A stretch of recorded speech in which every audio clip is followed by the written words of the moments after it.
रिवर्टन के हर बार का एक सख्त नियम है, मार्कस और कुत्तों का आना मना है। लगता है मैं कुछ ज्यादा ही बेलगाम हो गया था। 5 दिन और 5 रात घर नहीं लौटा, बार में शराब पी, लड़कियों को नचाया, जब तक कि मेरी पत्नी, जो शहर की सबसे अमीर महिला है, ने मुझे रंगे हाथों नहीं पकड़ लिया।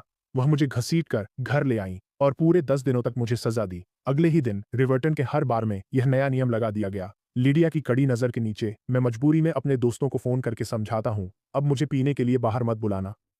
मुझ पर 10 बजे का कर्फ्यू है, ये सोचकर ही मुझे गुस्सा आ रहा है। ये हक किसने दिया? हमने अलग रहने का फैसला किया था। लीडिया फीकी हंसी हंसती है, क्योंकि तुम्हारी ड्रिंक्स मेरे कार्ड पर हैं। दोस्त जोर से हंसता है। भाई, क्या बीवी ने कहा है? मेरा चेहरा लाल हो गया। बुदबुदाता हूँ, मैंने ही तो कहा था। खुद से बड़बड़ाना रुक ही नहीं रहा। जो रुके गुलाम देखे हैं, पर मुझ जैसा काबू में कोई नहीं। एक राज है, मेरा पुनर्जन्म हुआ है। मुझे पता है आगे क्या होगा। 1 साल में लिडिया एक कॉलेज के लड़के के प्यार में पड़ जाएगी। वह मुझे तलाक देकर, हमारी शादी तोड़कर परिवार से नाते तोड़ लेगी। पिछले जन्म में मैंने 10 साल उसका पीछा किया था। अंत में मैं उसे किसी और से प्यार करने से न रोक सका। उसकी खातिर उसने मेरे परिवार की बनाई हर चीज तबाह कर दी। इस बार मैंने जाने देने का सोचा है। बैंक्वेट हॉल में गिलासों की खनक और लोगों की बातें गूंज रही हैं। मैं कोने में बैठा हूँ। पास ही एक हैंडसम लड्डी एच का मैनेजर से बात कर रहा है। क्या तुम उसे हेलो नहीं कहोगे? वह लड्डी एच का थोड़ा असहज है। दास, उसे लोगों का ध्यान खींचना पसंद नहीं। मैनेजर मुस्कुराकर बोला, सच है, वह हमेशा आकर्षण का केंद्र रहती है। तुम्हारे साथ फोटो से तुम्हें नुकसान हो सकता है। वह तुम्हारा भला ही सोच रही है। लड़का थोड़ा शर्मा गया। उसने हमेशा मुझसे अच्छा बर्ताव किया है। पाइक्स। कुछ दिन पहले मेरी गाड़ी खराब हुई तो उसने तुरंत नई गाड़ी दे दी। उसने मुझसे यह भी पूछा कि मैं कहाँ घर लूं। उसका मैनेजर उसे देखकर जल रहा है। तो कोशिशें बढ़ाओ, वह तुम्हारी बहुत कद्र करती है। जाओ, उसका दिल जीत लो। वैसे भी उसका पति न के बराबर है। मैंने चुपचाप पेटीट फोर का एक निवाला लिया। वे जिस नाममात्र के पति की बात कर रहे हैं, वो मैं हूं। उन्हें अनदेखा करने का दोष नहीं दे सकता। लेडिया से शादी के 5 साल बाद भी अफवाहें थमी नहीं हैं। वह मनोरंजन जगत से नहीं है, फिर भी गपशप का हिस्सा बनी रहती है। पिछले जन्म में ऐसी बातें सुनकर मैं जवाब जरूर मांगता, पर पुनर्जन्म के बाद अब मुझे कोई फर्क नहीं पड़ता। मैं जानता हूँ कि उसके इर्द गिर्द के लोग बस कुछ समय के मेहमान हैं। जो उसके लिए बना है वह आ जाने वाला था, पर अब तक नहीं आया। मुझे बोरियत होने लगी है। जैसे ही मैं जाने वाला होता हूँ, एक जोरदार धमाका होता है और फिर चीखें सुनाई देती हैं। एक वेटर से गलती से शैंपेन का टावर गिर जाता है। शराब सीधे उस हैंडसम लड़के के सूट पर जा गिरती है। उस हैंडसम लड़के का चेहरा पल भर में तमतमा उठा और झल्लाते हुए बोला, तुम्हें क्या हो गया है? ये इस सीजन का हाउट कोचर सूट है। सुबह सुबह ही अपने मैनेजर को बुलाओ। वेटर की आंखों में आंसू भर आए। वह धीरे धीरे माफी मांगता रहा और बताता रहा कि वह बस एक कॉलेज का छात्र है जो समर जॉब कर रहा है। लेकिन वह लड़का अपनी बात पर अड़ा रहा। पास जाकर आह भरता हूँ, इसे छोड़ो, सूट के पैसे मैं दूंगा। वह सुंदर लड़का मुझे तिरस्कार से देखता है। बड़ी बातें। ओट के ओर का मतलब पता है? क्या तुम्हें लगता है कुछ चिल्लर से भरपाई होगी? हंगामे से लिडिया का ध्यान खींचता है। वह त्योरियां चढ़ाते हुए आती है। वह सुंदर लड़का सहारा पाकर खिल उठता है। वह दौड़कर उसकी बांह पकड़ लेता है। किसी ने मेरा वह सूट खराब कर दिया है। मैं पत्नी को देखकर मुस्कुरा देता हूँ। दस, सिर्फ एक सूट है, मैं पैसे दे दूंगा। लिडिया ने मुझे घूरा और उस लड़के को दिलासा देने मुड़ गई। बस एक सूट है, कल नया ले आऊंगी, तुम घर जाओ। ये कहकर वह उसे ले गई।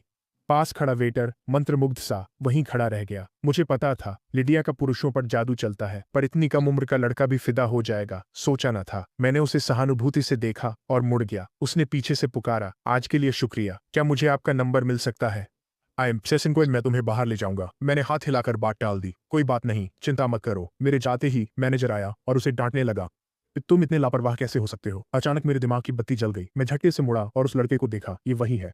पिछले जन्म में मेरी पत्नी किसी भी हद तक जाने को तैयार थी, यहाँ तक कि उसने तलाक लेने के लिए अपने परिवार से भी रिश्ते तोड़ दिए, सिर्फ एक आदमी को वह हक देने के लिए जो उसके लिए ही बना था, जैन। मेरा और उसका परिवार एक तयशुदा शादी के बंधन में बंधे थे। तलाक से अनगिनत हित जुड़े थे, लेकिन उसे कोई परवाह नहीं थी। वह अपनी बात पर अड़ी थी। उसने एक बड़ी रकम देने का प्रस्ताव भी रखा, लेकिन मैं उस समय हकीकत नहीं देख पा रहा था। मुझे वह चाहिए थी, पैसे नहीं। मैंने उसे 10 सालों तक प्यार किया था। आखिर वो कौन सा लड़का था जो अचानक आया और लिडिया का दिल चुरा ले गया? तलाक को रोकने की मेरी हर एक कोशिश ने उसे मुझसे और भी ज्यादा दूर कर दिया। उसने मुझे पूरी तरह तोड़ कर रख दिया और मुझे मजबूर होकर उन कागजों पर दस्तखत करने ही पड़े। बिना प्यार की उम्मीद के मैं अंदर ही अंदर घुटता रहा और तड़पता रहा। लेकिन इस बार मैं किसी और की प्रेम कहानी का विलेन बिल्कुल भी नहीं बनना चाहता। जो मुझसे प्यार नहीं करता उसे मुझे कमतर आंकने नहीं दूंगी। पिछले जन्म में जैन के करीब जाने की मैंने हर मुमकिन कोशिश की। लिडिया ने चेतावनी दी, उसे छूने की कोशिश भी की तो हमारे परिवारों के सौदे खत्म कर दूंगी। मैंने रोते हुए पूछा, उसमें ऐसा क्या है जो मुझ में नहीं? उसने तिरस्कार से कहा, वह खुशमिजाज है, वह हर अच्छी चीज है सिवाय उसकी पृष्ठभूमि के। वह तुमसे बेहतर है। पुनर्जन्म के बाद समझ गई, प्यार में कोई तर्क नहीं होता। इस बार मैं हार स्वीकार करता हूँ। वापस उस हवेली पर जिसकी जमीन का हर इंच बेशकीमती है, विशाल, भव्य और आलीशान, जो हमारे दोनों परिवारों की तरफ से शादी का तोहफा थी। हैरानी की बात यह है कि आज उसकी गाड़ी बाहर खड़ी है।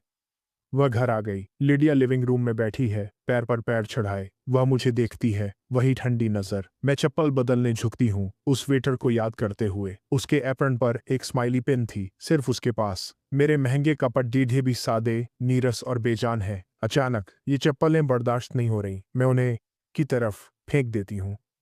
अंदर जाकर मैं नंगे पैर लिविंग रूम में आता हूँ। लिडिया मेरे नंगे पैरों को देख भौहें सिकोड़ती है। जूते नहीं, मैं इत्मीनान से उसके सामने बैठता हूँ। मन नहीं है तो नहीं पहनूंगा। लिडिया उपहास में हंसी। कितनी अजीब बात है, तुम्हें क्या हो गया है? मन ही मन मैंने सोचा, तुम्हारा होने वाला पति वही हुआ है। 5 साल की इस तनहा शादी ने मुझे खोखला कर दिया है। मेरा वजन लगातार गिरता जा रहा है। वहीं दूसरी ओर लिडिया अब भी बेहद खूबसूरत है। मैंने नजरें हटाकर सीधे उसे देखा।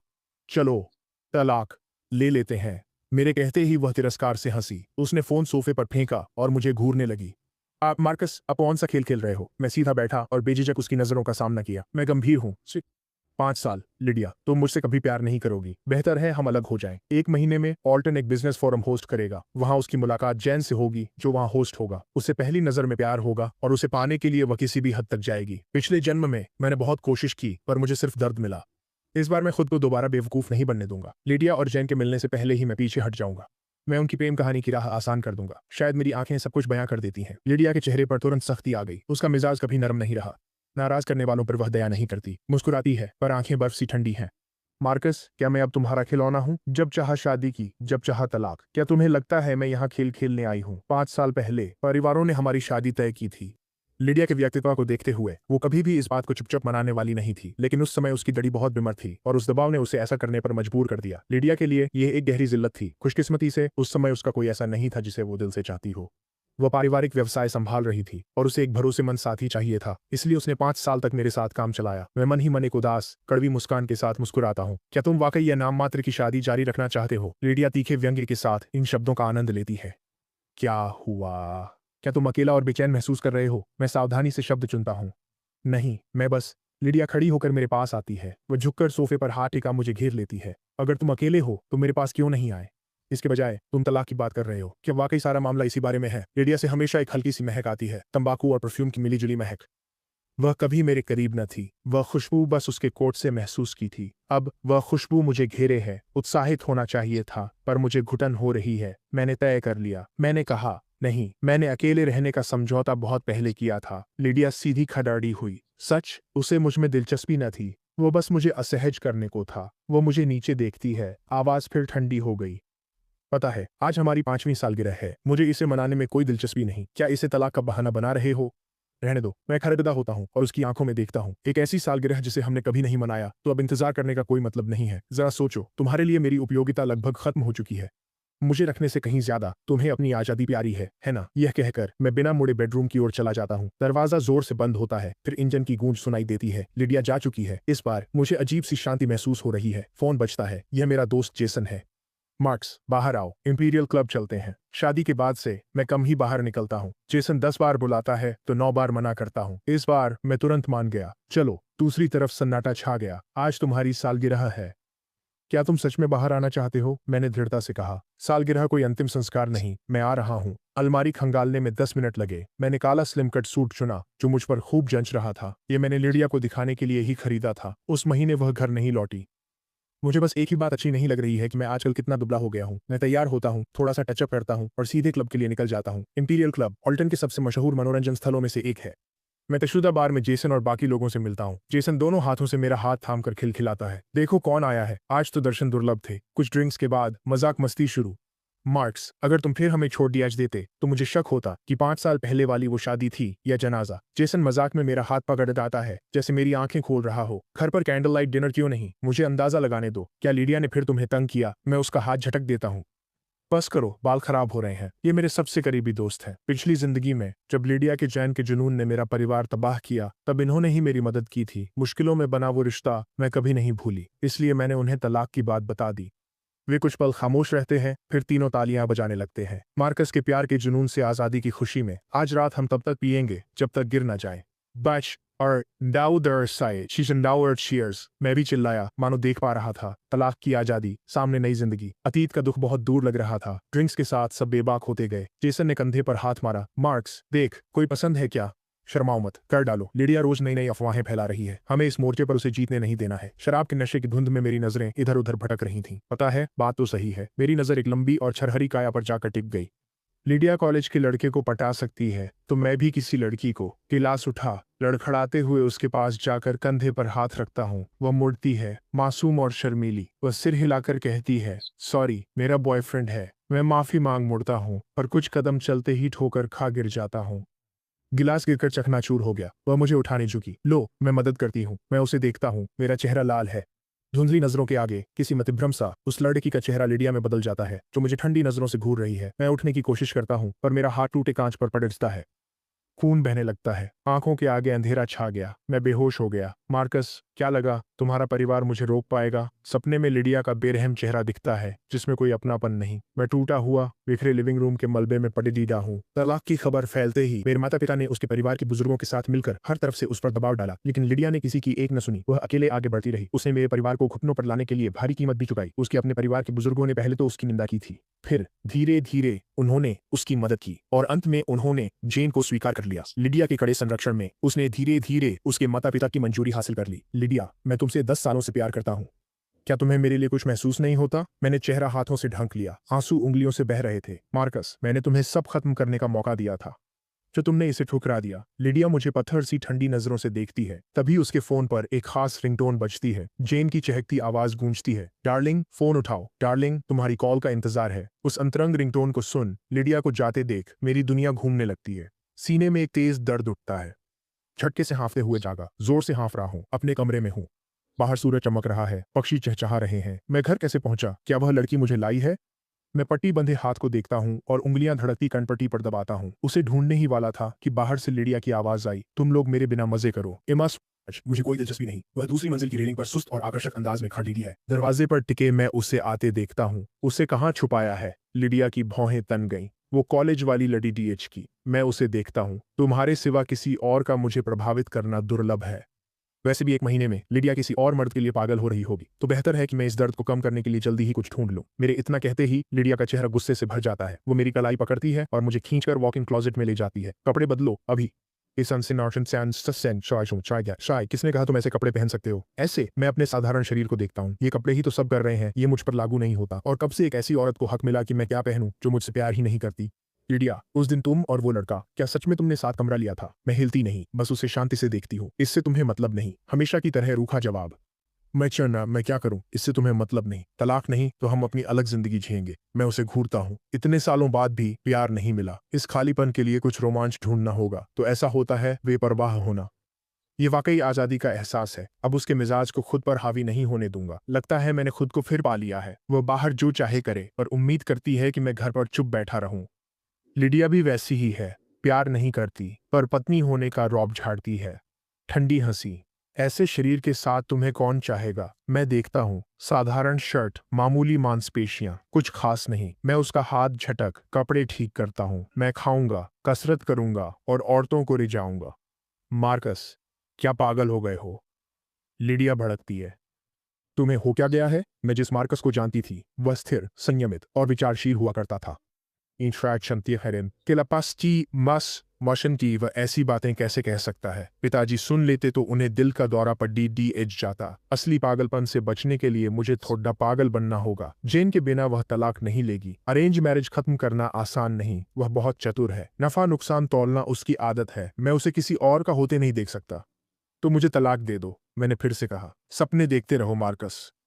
ईमेसीन, यीशु, मैं चाहती हूँ तुम शादी का जीवन भर पछताओ। लिडिया शांत हुई, मानो मन पढ़ लिया हो। अलग जिंदगी चाहिए। ठीक है, वैसा ही होगा। मैं दंग था। मुझे तड़ीएच पाने को वह यहाँ तक गिर गई। शादी का बोझ उसके दिल पर इतना गहरा घाव है, अंदाजा न था। दिमाग सुन्न था। लिडिया ने मुझे बाहों में खींच लिया, होठों पर जीभ फेरी। उसकी नजरें समझना नामुमकिन था।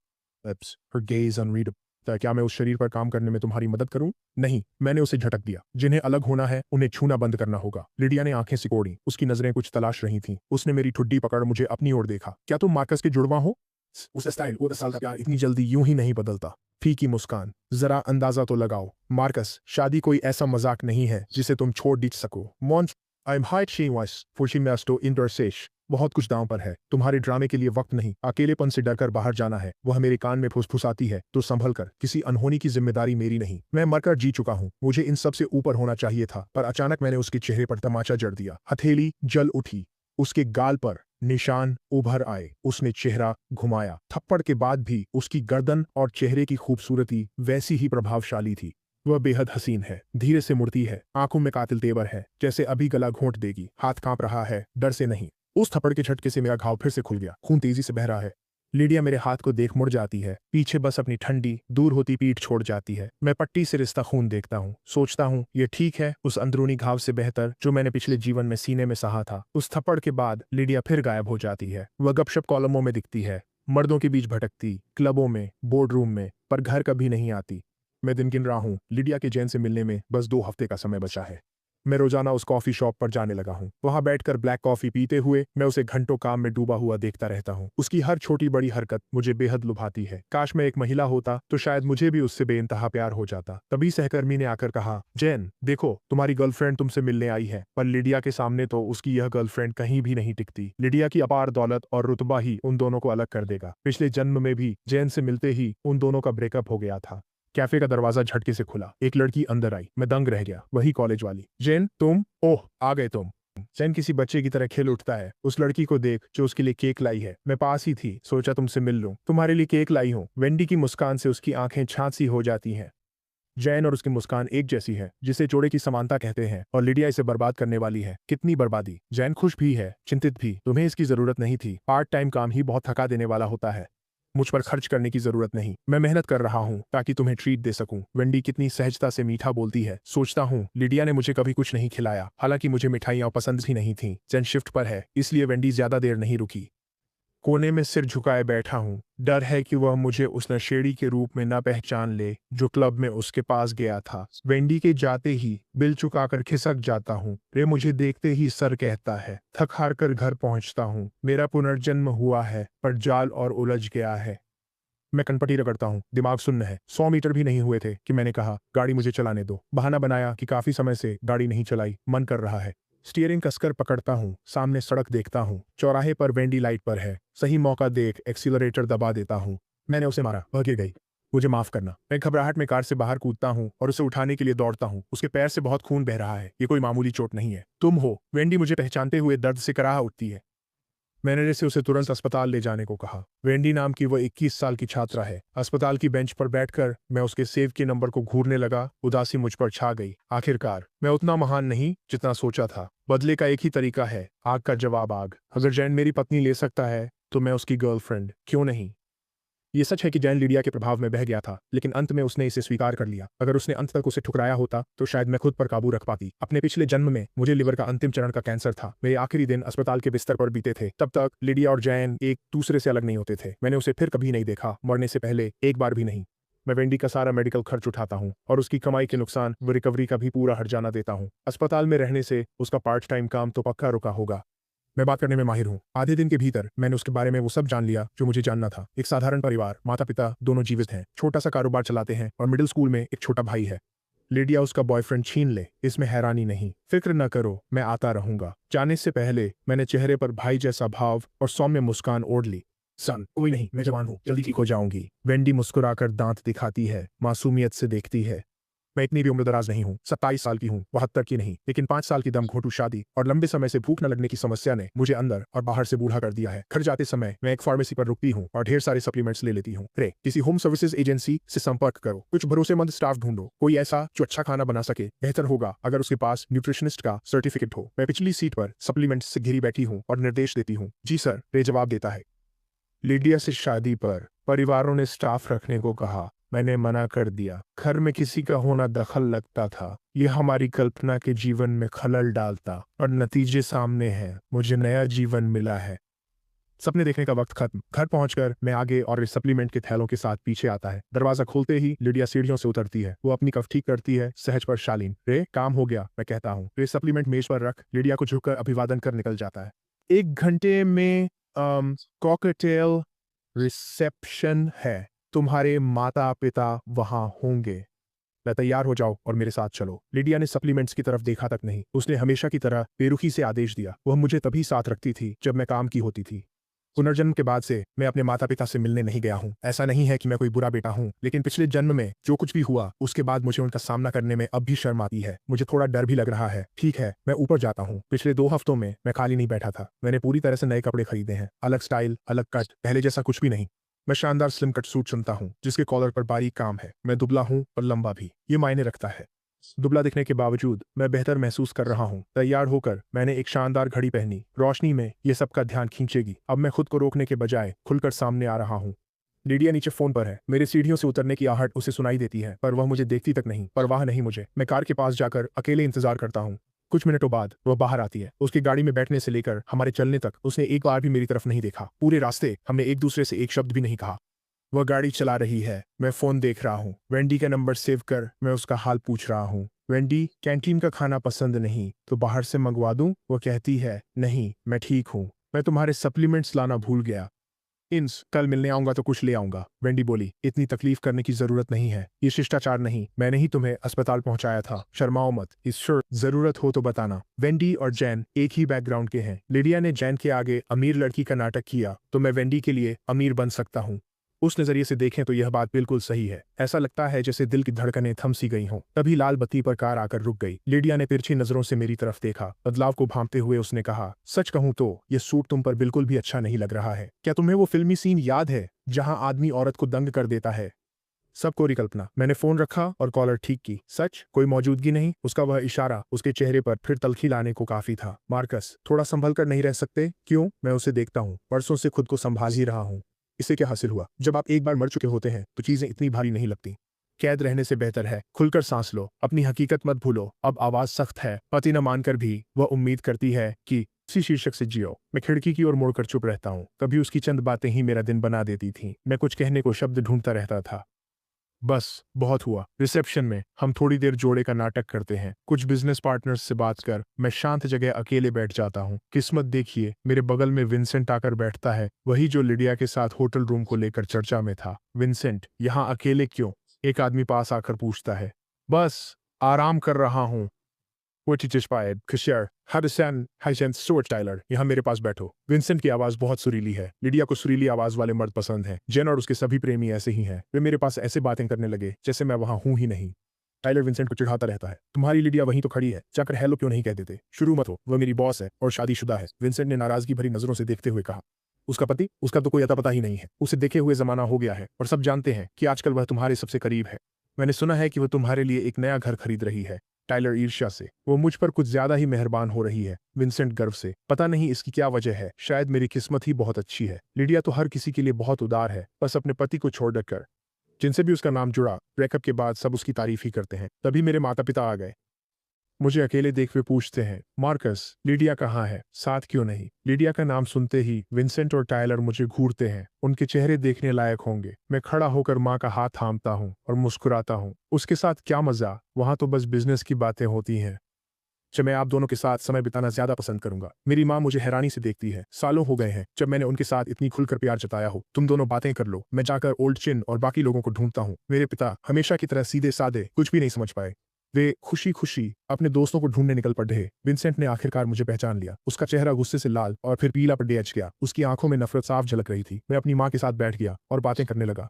सच कहूं तो मैं आना नहीं चाहती थी। उसी ने जबरदस्ती साथ बुलाया। कितना बोरिंग है। अरे बच्ची, ये जरूरी काम है। बोरिंग क्या होता है? मेरी माँ मेरा हाथ पकड़कर डांटती है, पर उनका लहजा लाड प्यार भरा है। मेरी नजर विंसेंट पर पड़ती है। मैं बेपरवाही से बोलती रहती हूँ, पर सच में ये बोरिंग है। वैसे माँ, मैंने जैसे घरेलू स्टाफ रखने को कहा है। बॉडी बनानी है। दुबला हूं मैं। ज्यादा खाना और वर्कआउट करना होगा। विंसेंट अपने होंठ काटता है। खुद को संभालने के लिए साफ तौर पर संघर्ष कर रहा है। ये पहले होना चाहिए था। तुम दोनों इतनी बड़ी जगह में रहते हो, तुम अकेले इसे कैसे संभालते हो? मेरी माँ ने पूरे दिल से हामी भरी। मैं तो बस हम दोनों की अपनी एक छोटी सी दुनिया चाहती थी, लेकिन अब मेरा मन भर गया है। मैंने उन शब्दों को थोड़ी अस्पष्टता के साथ हवा में ही छोड़ दिया। लिडिया की जिंदगी में विंसेंट बस एक मामूली साया है। जेन जैसा नहीं, तुलना हो ही नहीं सकती। विंसेंट अचानक उठकर तेजी से चला जाता है। टाइलर मेरे पीछे है। शायद वह भी असहज है। रिसेप्शन के बाद मैं लिडिया के साथ नहीं लौटना चाहती। मैं अपने असली घर जाकर माता पिता के साथ कुछ दिन बिताना चाहती हूँ। मैं जा रही हूँ, लिडिया कहती है। उसे परवाह नहीं कि मैं कहाँ जाती हूँ। बस मैं उसे शर्मिंदा न करूं। पिताजी दोस्तों के साथ जोश में मशगूल हैं, बेखबर। रिसेप्शन खत्म हुआ, माँ ने चाबी दी और पार्किंग में इंतजार को कहा जब तक वो पिताजी को लाती हैं। मैं गैरेज गई। पिताजी की कार के पास पहुंचते ही मैंने लिडिया और विंसेंट को बहस करते देखा। विंसेंट परेशान होकर उसकी जैकेट पकड़े हुए था। तुम मेरे लिए बहुत अच्छे रहे हो, क्या ये सब झूठ था? यकीन नहीं होता। जो मानना है मानो, मेरे रास्ते से हटो। लिडिया झटके से जैकेट छुड़ाती है। वो ऐसी ही है, एक बार किनारा कर ले तो फिर पीछे मुड़कर नहीं देखती। एक अपार्टमेंट्स और विंसेंट को यकीन हो गया कि वही सही है। उसने मुझे तिरछी, अधीर और तिरस्कार भरी नजरों से देखा, मानो तमाशा मैंने खड़ा किया हो। मैं तुरंत कार में बैठ दरवाजा लॉक कर लिया। माता पिता का इंतजार न होता तो मैं कब का वहां से निकल चुका होता। मुझे इस तरह पीछे हटते देख उसे न जाने क्या हो जाता है। वो सीधे मेरी तरफ आती है। वो खिड़की खटखटाती है। मैंने उसके होंठ पर है, बाहर निकलो। मैंने भौहें सिकोड़ देकर मना किया। तभी उसका फोन आया। मार्कस, कार से बाहर निकलो। अच्छा, तुम दोनों के बीच क्या चल रहा है? मुझे इसमें कोई दिलचस्पी नहीं। कांच के उस पार मेरी नजरें उसकी गुस्से से दहकती आंखों से मिलती हैं। मैंने सब सोच लिया है। अगर जेन से मिलने से पहले तलाक न मिले तो मैं इंतजार करूंगा। वो खुद बात करे तो मैं तुरंत मानकर कंपनी का हिस्सा लेकर अलग हो जाऊंगा। नो दिस आज एंड वो नहीं है। पिछले जन्म में जेन के पीछे भागते हुए उसे 1 साल लगा था, तब जाकर उसने तलाक मांगा था। उसने उसी समय परिवार को सच बता दिया। मैंने मना कर दिया। 1 साल की जद्दोजहद और उम्मीदों के बाद मैं हार गई। पुनर्जन्म के बाद बदला लेने की ये कोशिश अब बस एक खोखला जुनून है। पिछला जीवन एक सपना लगता है और ये त्रासदी से पहले की हकीकत है। मैं किसी बुरे सपने को अपनी जिंदगी बर्बाद नहीं करने दूंगी। बाड़े, बाहर निकलो। लिडिया गुस्से से आग बबूला है। शायद उसने मुझे कभी ऐसे मना करते नहीं देखा। विंसेंट रोते हुए वापस आता है। उसकी जैकेट पकड़कर नहीं छोड़ता। आखिर वो एक सेलिब्रिटी है। वह इतनी बेताबी से क्यों चिपका है? मुझे खुद का ही एक रूप दिख रहा है। मैं किसी को परख नहीं सकता। लिडिया मुझे घूरती है, फिर विंसेंट का हाथ पकड़ कार की ओर खींच ले जाती है। मैं उसकी कार को ओझल होते देखता हूँ। मैं लंबी सांस लेता हूँ। माता पिता के लौटने तक मुझे नींद आने लगती है। तुम्हारी बातें खत्म ही नहीं होती। मार्कस इंतजार में सो रहा है। चलो भी, वह दक्षिण वाला प्रोजेक्ट है। अप्रूवल में कुछ दिक्कतें आ रही हैं। हमें इस बारे में ठीक से बात करनी थी। मेरे पिता ने अपनी सीट बेल्ट लगाते हुए जवाब दिया। मैं पीछे बैठा ऊँग रहा हूँ और अपने पिछले जीवन के एक और सपने में खो जाता हूँ। ऐसा लगता है जैसे ब्रह्मांड को डर है कि मैं भूल जाऊंगा कि मैं किन हालातों से गुजरा हूँ। ये मुझे नींद में बार बार वहीं वापस भेज देता है। मुझे ब्रेस्ट पोर्क खाना है। मैंने उनकी बाहें थाम ली और सट गई। माँ का साथ ऐसा ही होता है, सुरक्षित और सुकून भरा। पिछले जन्म में मरते वक्त मेरे माता पिता अस्पताल में बिलखते रहे, पूरी तरह टूट गए। वे रातों रात बूढ़े और बेहाल हो गए। इस वक्त तुम्हें अभी ब्रेस्ट पोर्क बनवाना है मेरी लिए? माँ ने मजाक में मुझे हल्का थप्पड़ मारा। आज क्या हुआ? लिडिया से झगड़ा हुआ? वैसे भी घर कमाते हो। क्या मैं प्यार में पागल मूर्ख जैसा लग रहा था? मैं मुस्कुराया। अब से मैं एक अच्छा बेटा बनूंगा। सब जानते थे कि लिडिया के लिए मेरी भावनाएं एक तरफा थीं। ये सुनकर माँ हैरान रह गईं। पिता ने लगभग कार का संतुलन खो दिया। पिता ने पूछा, क्या अब लिडिया पसंद नहीं? पसंद है, मैंने कहा, पर उसे जाने देना होगा। मैं उसे रोक नहीं सकता था। वह कभी मेरी थी ही नहीं। वह जेन की है, युवा, होनहार और खूबसूरत। पापा, शादी को 5 साल हो गए। अब प्यार का मतलब क्या? मुझे उसके इर्द गिर्द घूमने के बजाय कुछ और करना है। सही कहा, लिडिया हमेशा चर्चाओं में रहती है, जो मुझे कभी पसंद नहीं आया। पहले पिता मेरी भावनाओं का सम्मान करते थे, पर अब वे सब कुछ कह रहे हैं जो उन्होंने दबा रखा था। घर पहुंचते पहुंचते रात हो गई। मैं नहाकर बिस्तर पर गिर गया।